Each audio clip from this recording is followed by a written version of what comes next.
Welcome to It's a Slate of Mind, the entertainment industry's video podcast where we talk about what we're all thinking but don't talk about enough. I'm Alison Haselden, and today we are talking about control with my very good friend, Ashley. Ashley is awesome, and we have become really good friends over the past few months, but I will let her tell you a little bit more about herself. So, Ashley, tell us a bit about you, what you do in the entertainment industry, kind of your background a little bit, and anything else you would like to share.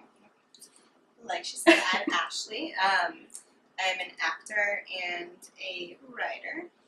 I have not completed any writing yet, but in the works and taking some workshops soon, so hopefully that'll change soon. Yeah. And so where are you from? And originally from Florida and currently relocated to Atlanta for about the past 6 months now. Yeah.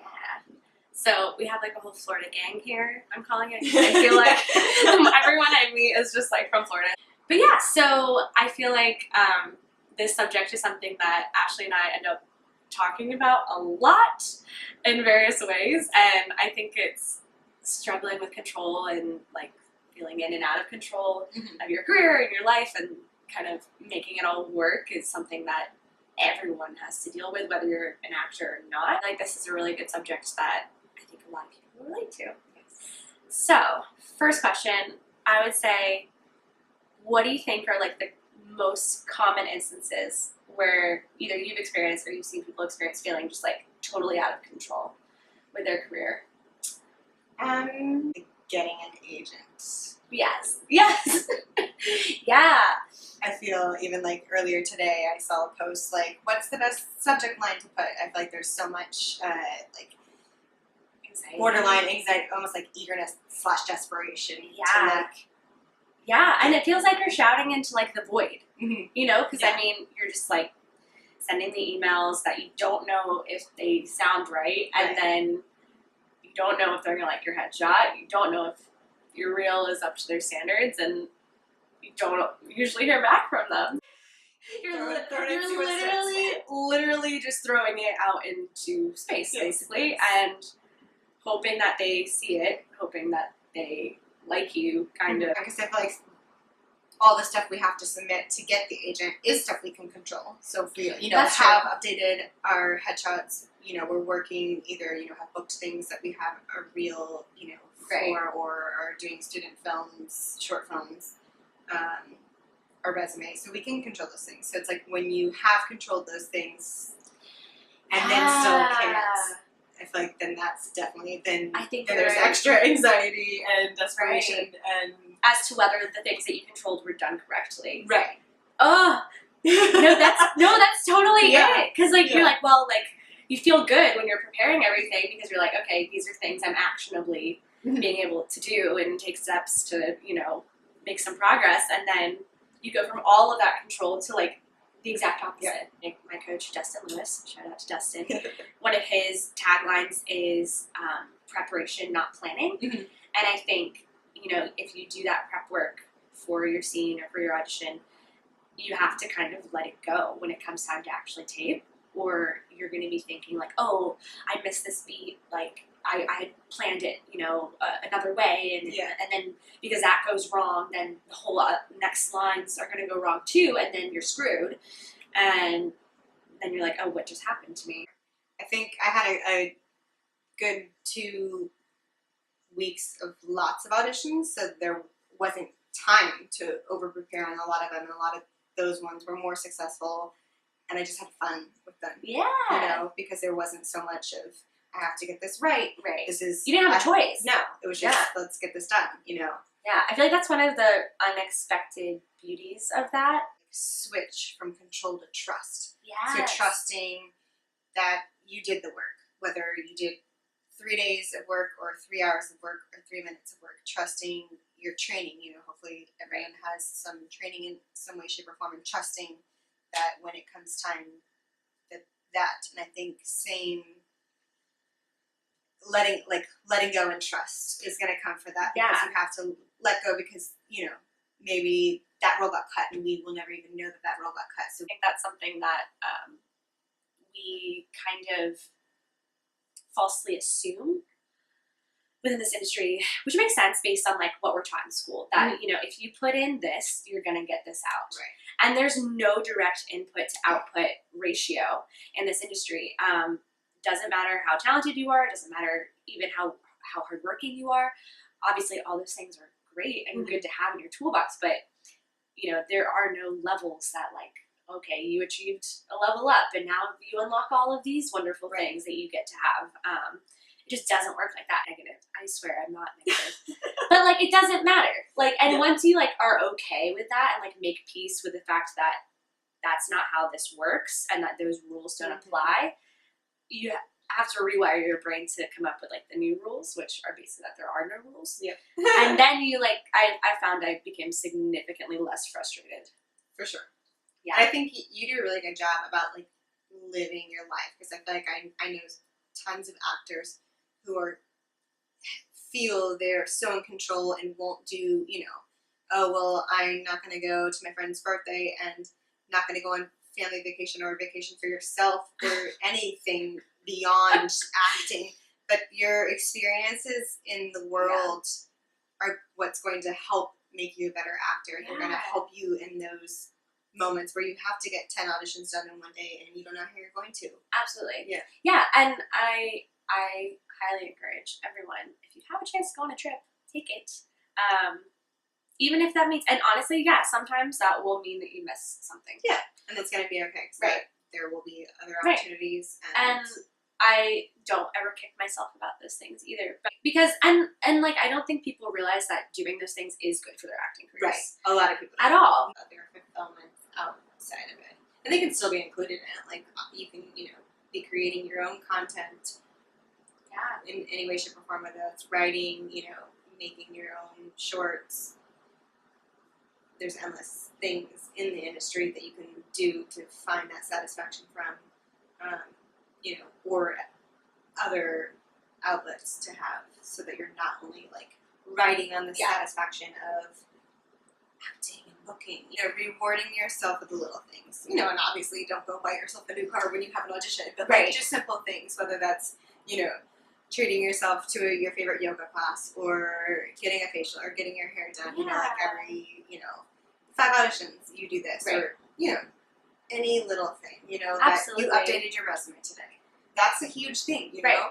Like any little thing that you're doing to better yourself and your career. And I think also I really love that, because I feel like at the heart of that is reminding yourself of the gratitude you feel to even like have the life that we live and get to pursue what you love. And I think that's something that is really easy to lose sight of. For sure. Because, I mean, one of my little phrases that I say, especially when I'm getting in kind of like a mood or I'm feeling really discouraged, is, I'm just happy to be here. Yep. And that means, you know, I'm happy to live in this city, and I'm happy to be in this class, and I'm happy to have a bunch of friends here, and get, you know, that I am physically and mentally able to act, you know, like, when I like think about that, I always get like kind of emotional. I'm like, whoa, like check your privilege, man. Like there's, you know, a lot of people who are really sick right now and can't do the things that they love. Exactly. So. Yeah. I think too, last week was a crazy busy week and just, you know, how to get things done. Yeah. But last year was super, super severe. So in a moment of like, thinking, you know, I didn't complain to everyone, because I was like, no, this is exactly what I asked for, and I am so grateful for these opportunities, because a year ago I was complaining about not, and they weren't there. So I'm so thankful to even get to audition, and if bookings come in, great. If not, I'm in a different place than I was last year, and it's a better place, and you know, maybe next year will be the year for bookings. Talking about goals and auditions, I had a teacher recently ask us our goals as actors. I don't think there was a time span on it, but someone said, I don't know if they said to book one thing or to book a co-star, to book a TV show, something, and he said, well, that is not a goal. You can't have booking as a goal, because we are not in control of that. And I was like, yeah, I love that, and now I don't know what my goals are. Right? So now I need new goals. Right. You know, that are achievable, that I, in a healthy way, can be in control of, because I cannot be in control of, well, you know, I booked a co-star last year, so I want to double that and book 2 co-stars this year. You don't know what's going to come through, too. Yeah.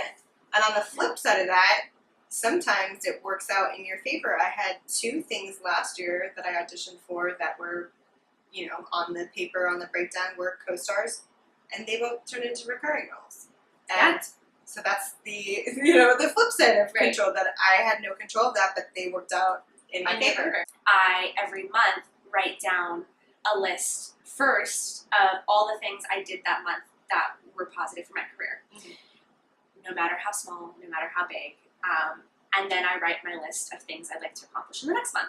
And I really like doing that because I feel like it's kind of just, it helps you realize how much you are accomplishing, how much you have been doing, all the effort that you have been putting in.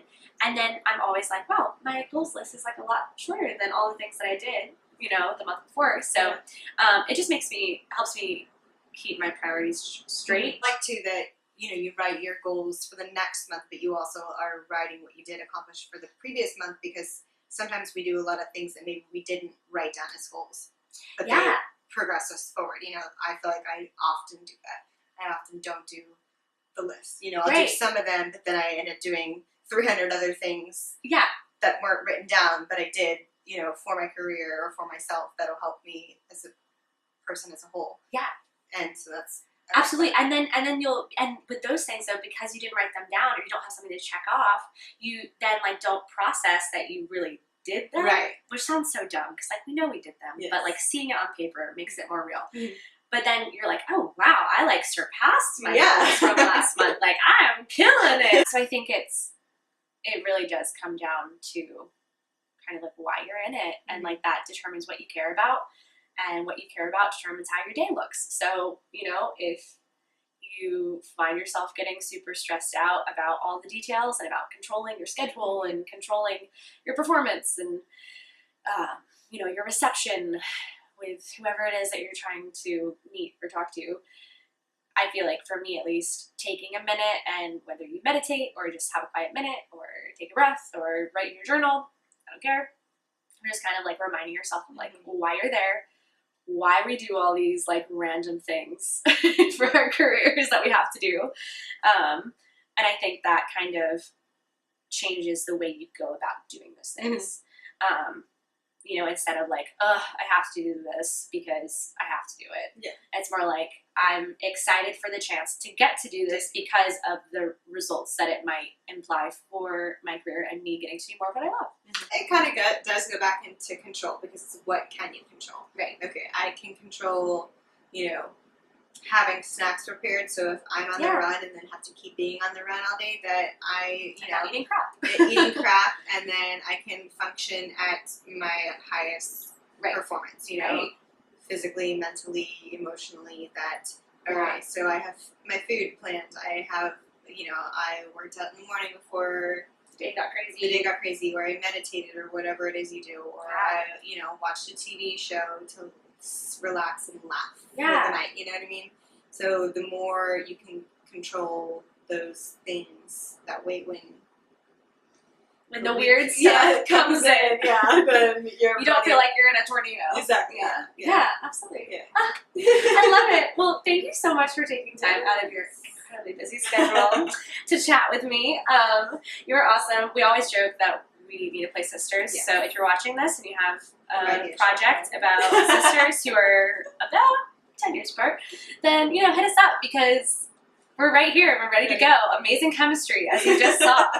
Well, I really appreciate you being on the show. And where can people connect with you, online or on social media? I'm on, I guess, Instagram and Facebook, but I like go through waves of not wanting to be on them. So okay, cool. Don't be mad if I don't message you back quickly. I'll put your links down in the show notes so that you can connect with her. And she actually is on Instagram. I don't know about Facebook, so hit her up on Instagram. Show her some love. Or you'll probably see her on your TV at some point again soon. But yeah, awesome. Well, this has been It's a Slate of Mind. I'm Allison. And I'm Ashley. And we'll see you next time.